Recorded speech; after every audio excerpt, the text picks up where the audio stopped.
बिस्मिल्लाहिर्रहमानिर्रहीम। अस्सलामुअलैकुम। Welcome to my channel good kitchen. आज आपके साथ शेयर करूंगी सूजी का टुकड़ी हलवा। इसे आप सूजी की बर्फ़ी भी कह सकते हैं। बहुत ही झटपट से बनकर ये रेडी हो जाएगी, तो इसे ज़रूर एंड तक देखिएगा। वीडियो को लाइक और हमारे चैनल गुड किचन को सब्सक्राइब कर दीजिएगा। तो आइए टाइम को ज़ाया किए बगैर अपनी रेसिपी को हम स्टार्ट करते हैं। तो सबसे पहले मैं यहाँ शीरा रेडी करूँगी। तो शीरा रेडी करने के लिए यहाँ मैंने लिया है पौना कप चीनी और इसी कप से मैंने डाल दिया है 1 कप पानी। तो जब पानी में अच्छा सा उबाल आना स्टार्ट हो जाएगा तो इसमें मैं शामिल कर दूँगी इलायची। तो यहाँ मैंने लिया है 3 अदद इलायची, जिसे मैंने बारीक सा कूट लिया है। तो इसे हम शामिल कर देंगे। तो याद रहे चाशनी हमें 1 तार की चाहिए। तो इसे पकाते हुए मुझे यहाँ पर तकरीबन 10 से 15 मिनट लग जाएंगे और जो हमारी अच्छी सी चाशनी है वो 1 तार की बनकर रेडी हो जाएगी। तो अभी ये बहुत पतली है, इसे हम मज़ीद पकाएंगे। तो देखिए हमारी जो चाशनी है वो 1 तार की बनकर रेडी हो चुकी है। तो यहाँ लूँगी एक मैं पैन, जिसमें मैं शामिल कर दूँगी घी। घी लेंगे हम तकरीबन 1 कप के बराबर। तो घी जब हमारा हल्का सा गर्म होना स्टार्ट हो जाएगा तो इसमें मैं शामिल कर दूंगी सूजी। सूजी मेरे पास है तकरीबन 250 ग्राम।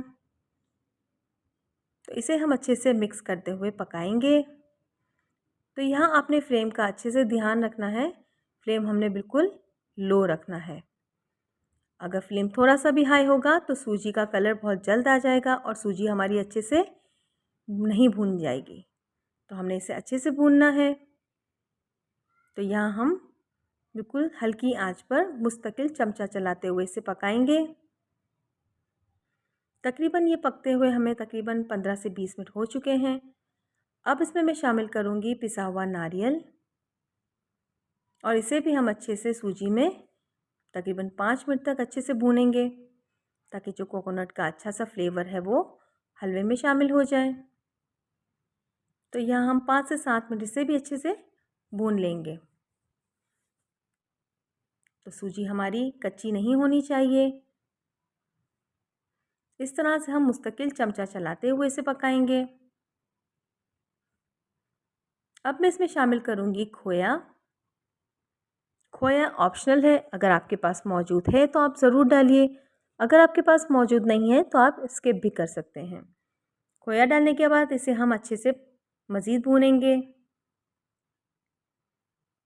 और इसमें डालूँगी मैं थोड़े से नट्स। आपके पास किसी भी किस्म का नट्स मौजूद हो आप डाल दें। मैंने यहाँ पर बादाम का इस्तेमाल किया है। बादाम शामिल करने के बाद भी हम इसे 5 मिनट अच्छे से भून लेंगे, ताकि इसका भी एक अच्छा सा फ्लेवर आ जाए। तो यहाँ मैं शामिल कर दूँगी जो हमने रेडी की थी चाशनी 1 तार वाली, उसे शामिल कर देंगे और यहाँ पर मैंने आंच मीडियम कर दिया है और इसे हम मुसलसल अच्छे से पकाते रहेंगे। तो जब तक ये पक रहा है मैं एक डिश को ग्रीस कर लूँगी ऑयल की मदद से। तो हमने यहाँ पर ऑयल की मदद से अपनी डिश को ग्रीस कर लिया है। आप किसी किस्म का भी ले सकते हैं। तो यहाँ मैंने हलवा शामिल कर दिया है। बहुत ध्यान से आपने ये काम करना है क्योंकि हलवा हमारा बहुत ज़्यादा गर्म है। तो अच्छे से इसे हम सेट कर लेंगे किसी भी चमचे की मदद से।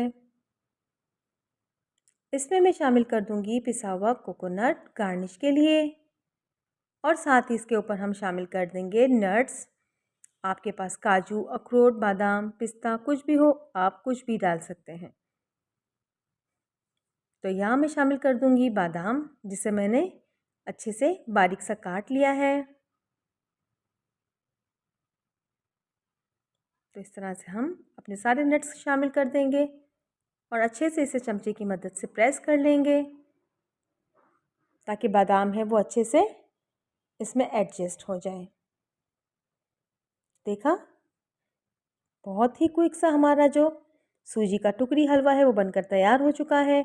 अब मैं इसमें कट लगाऊंगी। तो कट आपने गरम में ही लगाना है। अगर ये ठंडा हो जाएगा तो कट्स अच्छे से नहीं लग पाएंगे। तो देखें इस तरह से हमने कट लगा दिए हैं। आप किसी भी किस्म का शेप दे सकते हैं। तो देखें, इस तरह से हमने चकोर वाले कट्स लगा दिए हैं। तो बहुत ही क्विक सा हमारा जो हलवा है वो बनकर रेडी हो चुका है। तो इसे आप ज़रूर ट्राई कीजिएगा और हमें कमेंट्स बॉक्स में ज़रूर बताइएगा कि आपको हमारी आज की ये रेसिपी कैसी लगी। वीडियो अच्छी लगे तो लाइक करके हमारे चैनल गुड किचन को सब्सक्राइब कर दिया कीजिए। बेल का आइकन आप ज़रूर प्रेस किया कीजिए ताकि हमारी आने वाली तमाम न्यू वीडियो की नोटिफिकेशन आपको जल्द मिल सके। तो इसे आप ज़रूर ट्राई कीजिएगा। सिर्फ 10 मिनट में बनकर ये रेडी हो चुका है। बहुत ही झटपट सी ये रेसिपी है। तो हमें अपनी दुआओं में याद रखिएगा। रेसिपी